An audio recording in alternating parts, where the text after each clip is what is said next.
బా కడుపు నిండా తిన్నా. వచ్చినావా? ఎటు పోయిను? అన్నం వండిన పెడదామని చూసేసరికి లేవు. ఎటు పోయినట్టు ఇదివరదాకా? నేనేటి పోయినా, ఇక్కడ ఫంక్షన్ జరుగుతా అంటే తినచ్చిన. ఎవరిది ఫంక్షను? నిన్నొక్కరినే పిలిచిండ్రా? పెళ్ళి ఎవరిదున్నది ఇప్పుడు? పెళ్ళి కాదే, పెళ్ళి కాదు. పెళ్ళి కాకపోతే పుట్టినరోజా? పుట్టినరోజుకి పొద్దున్న దాకా ఎవరు చేస్తారు? పెళ్ళి కాదు, పుట్టినరోజు కాదు. గవాళ్ళు దినాల ఫంక్షన్ చేస్తా అంటే పోయి తినచ్చిన. అటు ఇటు పోతా అంటే కమ్మ వాసన వస్తుంది. 4 మేకలు కోచిళ్ళు. ఇక పానం ఆలేకపోయి తినచ్చిన. హోష్ని పాడబడ దినాలకు పోయి తినచ్చినావా? నిన్ను పిలిచేరా వాళ్ళు? అరే పిలుచుడు ఎక్కడిదే, చెప్పనే పడితే కమ్మగా వాసన వచ్చింది, పోయి తినచ్చిన. పిలుస్తారా దానికి? సపడే ఇవ్వాలి, ఎవరు కనబడకుండా తినాలి, సపరేగా రావాలి. ఏమో పిలిస్తే పోతారా అటుగా. ఇది వరకే పిల్వని పేరంటానికి వచ్చి భిక్షపతి ఇరుగా తినిపోతాండు అని అందరు అనుకుంటారు. ఈ దినాల కూడా ఇడవాయే. ఎవరేమన్నా అనుకోని నాకెందుకు గాని. ఇప్పుడు మీ తమ్ముని సంగతి ఏంది? ఏమైంది? ఏడుదాకా వచ్చింది మీ తమ్ముని కథ? కథ ఏంది? మా వాళ్ళ దగ్గర ఒప్పుకొనే వస్తేవి మన పెళ్లి చేయాలి నువ్వే. అరే అందరు కలిసి నా మీద పెడతారేమే? పైసలు ఎట్లా కావాలి మరి? పైసలు వద్దా? పెళ్లి చేయాలంటే ఉట్టుకనే అవుతుందా? పైసలు తెమ్మను మేమోని. నువ్వు లేవా?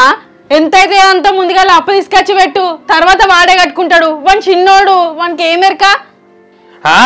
అప్పు తీసుకురాగా పైసలు తేగానే అయితే చిన్నోడు. లవ్వులు గివ్వులు అవైతే చిన్నోడు కాదు ఆనే మరి.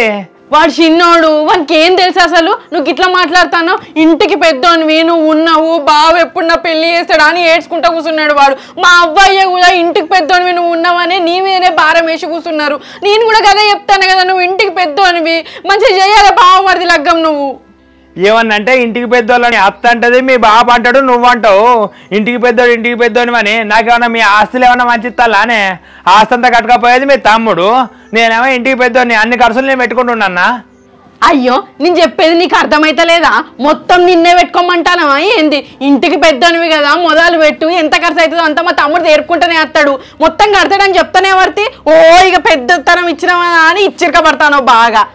ఏమో పో, ఏం పెళ్లి చేసుడో ఏం కథో ఏం నచ్చినావో పో. ఇప్పుడు ఏంటి మీ తమ్ముడు ఇంట్లోనే ఉన్నాడా?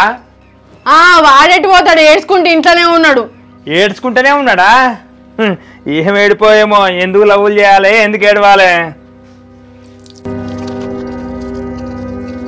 ఈ పానీపూరి 10 రూపాయలకు అంతకుముందు 6 వేసేది, ఇప్పుడు 4 ఎత్తాలి కదా? అవును 4 ఎత్తాలు. ఇవాళ తిందామా? తిందామని మానే అంటావు కానీ నా దగ్గర పైసలు ఏడున్నాయి. అయ్యో మీ బావని అడుగు, మంచిగా ఇద్దరం పోయి తిందాం. అవును కదా, అడుగుతా. పూర్తిగా 10-20 రూపాయలు అడగకు, అసలే 10 రూపాయలకు 4 వస్తానే. 50-60 రూపాయలు పట్టుకొని రా. అవునవును నిజమే, 60 అడుగుతా. ఓ రాశాం ఏస్తాను రా. ఓ బుజ్జి నువ్వెందుకు వచ్చినావు మా ఇంటికి? మళ్ళా పెళ్లి గురించి మాట్లాడడానికి వచ్చిన అన్నయ్య. అవునా? ఏం మాట్లాడతావు ఏంది? అంగరంగని ఏ పడితే నువ్వు? ఈ లవ్వులు ఏందో, ఈ కథ ఏందో, ఈ లక్షణం ఏందో? ఇగో బావా, ఆమెను ఏమనకు, నా మనసుకు మస్తు బాధ అవుతుంది. ఏం బాధరు మరి? బాధ అనిపించినోడు పెళ్ళి ఎట్లా, కథ ఎట్లా, లక్షణం ఎట్లా, పైసలు ఎట్లా అని తెలియదారా? ఇప్పుడు ఎట్లా చేస్తావు, ఏం చేస్తానని లవ్వులు అనేది పట్టుకొచ్చినావు. ఆ బుజ్జి ఎందుకు వస్తుంది, ఏంది కథ, ఏంది లక్షణము, మరి ఏంది పైసలు ఎక్కడి నుంచి రావాలి పెళ్ళికి? ఓ బుజ్జి పైసలు పట్టుకొచ్చినావా? అసప్పుడే వచ్చినావా? పైసలు పట్టుకురావాలని తెలియదా? ఎంతో కొంత కావాలి కదా. పెళ్ళికి ఎన్ని ఖర్చులు ఉంటాయి, ఏమేం కథ ఉంటుంది, ఏమేం లక్షణం ఉంటుంది, ఉట్టికనే అయితే ఇవన్నీ. ఏమో అన్నయ్య నాకేం తెలియదు, ఆయన ఇష్టం, ఆయన రమ్మనని వచ్చిన. అవునా? ఆయన రమ్మంటే వచ్చినా అంటానవా? మరి ఆయన మొమ్మంటే పోతావా? ఆయననే మొమ్మంటాడు. ఇగో బావా, ఆమె పోతే నాకు బాధ అవుతుంది. ఇగో అక్క నన్ను తిడతాండు. నేనేమన్నారు? నిన్నెడ తిట్టిండ్రు? నేను తిట్టినా? ఓ బుజ్జి ఇప్పుడు నేను తిట్టినా? ఇగో నువ్వేమనుకున్నా మంచిదే కానీ అన్నయ్య నువ్వు అయితే నాతో మాట్లాడకు. చూసుకుంటుంటానేంది? మీ అక్కకి చెప్పి తిట్టిపోయి ఇవాళ దగ్గర నన్ను అనలేదా? ఇగో నువ్వు బాధపడకు, మా అక్కకి చెప్పి తిట్టిపిత్తా. అక్క, ఓ అక్క జల్దిట్రా. ఏమని చెప్తావురా? ఏమో బుజ్జి చేతులు పట్టుకొని అని అక్క అక్క నోడతాను. ఏమని చెప్తావు? ఏంది వాడు నోరావా? వాడిని ఎందుకు ఇట్లా ఆడిపోసుకుంటాను? నేనేమన్నా? నువ్వేమనందే వాడు నన్ను అంతగానో పిలుస్తాండా? తిని ఇద్దరు ఇక్కడ కూర్చున్నారా? బుజ్జి కూర ఎట్లా కుదిరింది? కమ్మయింది కదా? కూర మంచిగానే ఉన్నది కానీ ఇగో ఈ అన్నయ్యని ఏదో ఒకటని మా మనసులు బాధ పెడతాండు. అయ్యో మీరేం బాధపడకుల్ని. ఎందుకు ఇట్లా చేస్తాను? నువ్వు ఎవ్వరు లవ్వులు చేసుకుంటలేరా, పెళ్లిళ్ళు చేసుకుంటలేరా? నీకేదో పెళ్లి చేయమని పెత్తనం ఇచ్చినందుకు బాగా ఎగురుతాను. నేనే ఎగిరినా? అబ్బా ఇవరాక మమ్మల్ని ఏమనలేదా నువ్వు? ఏమన్నారా? నేనేమనలే.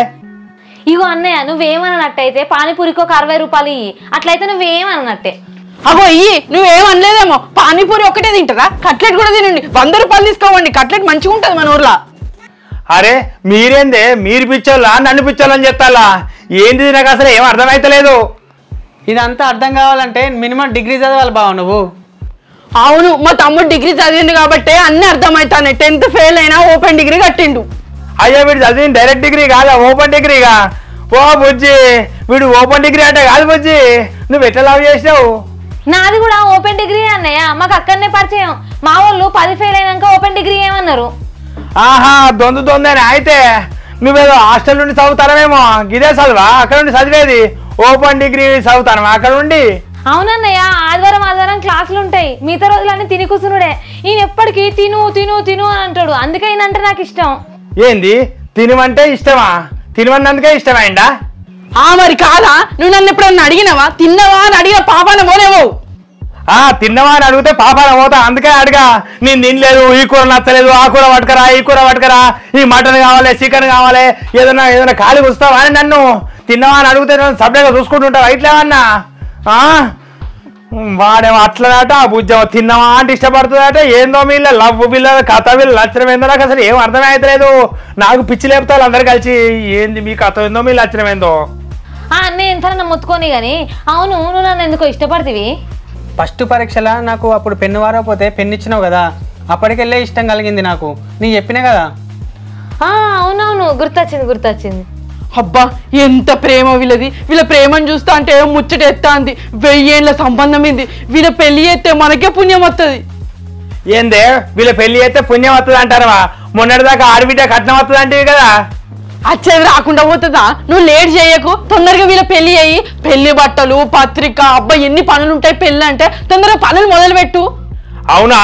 పెళ్ళంటే ఉట్టిది కాదు, అయ్యగారిని పిలవాలి, భజంత్రాలను పిలవాలి, ఇంకా ఏది పెళ్లి మండపం వేయాలి, ఇంకా పెళ్లికి అచ్చరంలో పిలవాలి, అన్ని చూసుకోవాలి, తిండి చూసుకోవాలి, పూలమాల కానీ వారి నీ దగ్గర ఏమున్నదిరా? ఏమున్నది అని చేసుకుంటావురా? ఎన్ని రూపాయల కట్టలు ఉన్నాయిరా? పైసల కట్టలుంటే నీ దగ్గరికి ఎందుకు వచ్చు? ఎక్కడో పెళ్లి చేసుకోను. పెళ్లి పెత్తనం అని నీకిస్తే బాగా పెద్దరికం చేస్తాను, బాగా మాట్లాడతాను. నువ్వు పైసలు లేవు అని వాళ్ళ మనసులు ఎందుకు నొప్పిస్తాను? పాపం వాళ్ళకి ఎంత ప్రేమ. వీళ్ళిద్దరు చూస్తా అంటే నాకు ఎంత బాధ అనిపిస్తుందో. నువ్వు ఉంటావా అంత ప్రేమగా? అసలు ఉండనే ఉండవు. అంటే ప్రేమగా ఉండకుంటే ఎట్లుంటానే మరి? సరే వెళ్ళిపో, నీ ఇంటికి నువ్వు వెళ్ళిపోయి. అయితే వీళ్ళొద్దు రావు, నీళ్ళొద్దు, ఏళ్ళొద్దు. ఎక్కడ పెళ్లి చేస్తే ఎక్కడ దంతురాని జల్దల్మని అనిపిస్తుంది. ఇటు అన్ని చూసుకోవాలి. గిన్ని చెప్పినా కానీ మళ్ళీ నువ్వు ఏదో మాట్లాడతావేమే, ఏదో మాట్లాడతావు. వీళ్ళ ముఖాలు చూస్తే నీకేమనిపించలేదా? పాపం ఎంత ప్రేమగా ప్రేమ పక్షులు మన ఇంటికి వచ్చిర్రు మనల్ని నేను నమ్ముకొని. బుజ్జి నువ్వేం బాధపడకురా, నీకు సొంత అన్నయ్యలాగా నీ పెళ్లి చేసే బాధ్యత ఆయనది. తమ్ముడు నువ్వేం బాధపడకురా, బాగున్నాడు కదా మనకి ఏదైనా వెనక ముందు చూసుకోవడానికి. ఖచ్చితంగా ఏదేమన్నా 4 మాటలు అంటాడు గంతే, పడితే నీ పెళ్లి చేసే బాధ్యత బావది. ఏమన్నా ఏదన్నా ఇగో నువ్వు ఒక 2 లక్షల రూపాయలు పట్టుకొచ్చుకోరా. అన్ని ఆలోచించిన 2 లక్షలల్లో తక్కువలో వేసి పడేద్దాం పోను. అడుగు అందరు పెద్ద భర్తలు పిలిచి మనకు అందరిని పిలుచుకొని ఫోటోలు గీటోలు అన్ని తీపించుకుందాం పోను. అడుగు 2 లక్షల రూపాయలు పట్టుకురా బుజ్జి. మీ ఇంటి పోయి నువ్వు లక్ష పట్టుకరా. అరే నువ్వు లక్ష పట్టుకరా. లేకపోతే నా ఎంబడి వాడి పెళ్ళి అని వచ్చింది వీడు. అయ్యో పోతాను, మరి పెళ్లి చేయకుండా లొల్లేగా. అయ్యో ఆ అన్నయ్య పానీపూరికి 60 రూపాయలు ఇస్తాడు అయ్యాడా? ఇయ్యడు కావచ్చు, నా దగ్గర 10 రూపాయలు ఉన్నాయి, 5 రూపాయలు తిందాంపా. అయ్యో మరి పెళ్ళి ఎప్పుడు? మీ బావని 1 లక్ష రూపాయలు తెమ్మంటాడు, ఎట్లా? ఆయనకి అట్లనే అంటాడు. మనం ముందు పోయి పానీపూరి తిందాంపా. సరే కానీ ఉల్లిగడ్డనైతే ఎక్కువైపోయి. సరే చెప్తా, బావ పేరు చెప్తాం. ఎట్లా ఏం ఆలోచిస్తాను? ఏం ఆలోచించాలి? ఏం లేదు, ఆలోచించడానికి ఏం లేదు, ఆలోచించడం ఏం లేదు. ఇక ఎట్లయినా పెళ్లి మనమే చేయాలి. మా అవ్వ బాపు చెప్పే అల్లుడు నీదే బాధ్యత, వాని సంగతి నువ్వే చూసుకోవాలి అని నీ చేతిలోనే పెట్టిరి. వాడేమో వచ్చి ఇక్కడనే ఉండే బాగున్నాడు, అంత బావే చూసుకుంటాడు అని. వానికి పెళ్లి కాదు, వాడు గాలికి తిరుగుతాడు, వానికి పెళ్ళి ఎట్లయితుంది అని నేను కూడా మస్తు రోజులు అందిపడ్డా. నీతో కూడా చెప్పుకుంటే బాధపడ్డనా లేదా? మా అవ్వ బాపు కూడా మనకి ఎట్లా పెళ్ళి అవుతుంది అని గదే రంది పెట్టుకున్నారు. ఇప్పుడు ఆ పిల్ల ఎట్లనో అట్లా పెంచిద్ది, గంతకు దగ్గ బొంత. వాళ్ళిద్దరికి పెళ్లి చేస్తే అయిపోతుంది. నువ్వేం ఆలోచించకు, నువ్వు ముందు వాడు పెళ్లి చేస్తే అయిపోతుంది గంతే. ఖర్చుల సంగతి తర్వాత చూసుకుందాం. మా తమ్ముడు కట్టుకుంటాడని చెప్తాను కదా. అరే ఇప్పుడు మనకున్న అప్పులే తడిసిమోపడి ఉండే మళ్ళీ అప్పు ఎవరు ఇస్తారే ఎవరు ఇచ్చేటోళ్ళు ఉన్నారు అటు లోన్లు పెడుతుంది అప్పులకు అప్పులు తెత్తివి ఎక్కడ పైసలకి ఎవరు ఇచ్చేటట్లు లేరు మరి ఇగో నువ్వు ముందైతే వాళ్ళ పెళ్ళి అయ్యి గంతే నిన్న బుజ్జిని కూసబెట్టి మాట్లాడినా నీ దగ్గర ఏమన్నా పైసలు ఉన్నాయా ఏమన్నా పట్టుకత్తావా అని అడిగిన ఆ బుజ్జి ఎందుకు బాధపడతానో వదినే నువ్వు ఎందుకు రంది పడతానో నేను ఎంతో కొంత తీసుకొస్తానన్నది నీ ఆడపడుచు కట్నం కూడా ఎటు పోనీయా ఖచ్చితంగా తీసుకొస్తా అని చెప్పింది ఆ పిల్ల మాటలు వింటా అంటే మన అప్పులు తీరేటట్టున్నాయి మా అవ్వ బాపుల అప్పులు కూడా తీరేటట్టే ఉన్నాయి నువ్వు పెళ్ళి అయ్యి గంతే అవి మిగతా అంతా నేను చూసుకుంటా అంతేనానే వాళ్ళకి గంత ఆస్తిపాస్తులు ఉన్నాయా వాళ్ళకి ఆస్తిపాస్తులు ఉంటేంది లేకపోతేంది ఆ బుజ్జితోని తప్పకుండా పైసలు తెస్తావా ఆ బుజ్జి అని అడిగినప్పుడు 100% కాదు వదినే 200% పట్టుకొస్తారన్నది ఆహా అట్లయితే మంచిదే మరి ఆ బుజ్జి నా దగ్గర ఏమనకపోయా ఇట్లా పైసలు ఉన్నాయి పట్టుకత్తా గిట్టుకత్తా అని ఏమనకపోయా నువ్వంటే భయం వాళ్ళకన్నా మనమే ఉన్నోళ్ళము అని అనుకుంటాంది ఈ పైసల గురించి అన్నయ్య దగ్గర మాట్లాడితే ఏమనుకుంటాడో అని మాట్లాడతలేదు భయపడతాను పాపం పొల్ల అవునా మరి మీ తమ్ముని కన్నా ఏమన్నా పైసలు ఇవ్వచ్చు కదనే ఆ పొల్ల పట్టుకొచ్చి కొన్నో అన్నీ ఒకటేసారి పట్టుకొత్తది నీకు అన్ని అనుమానాలే పోయి పెళ్లి పనులు చూడు సరేతి పైసలు ఉంటాయి మన అప్పులు కూడా తీరుతాయంటే ఇక నయమే పాటు మా బామర్ది గాడికి ఇంత రిచ్ కిడ్ పొలను పట్టిండా నయమే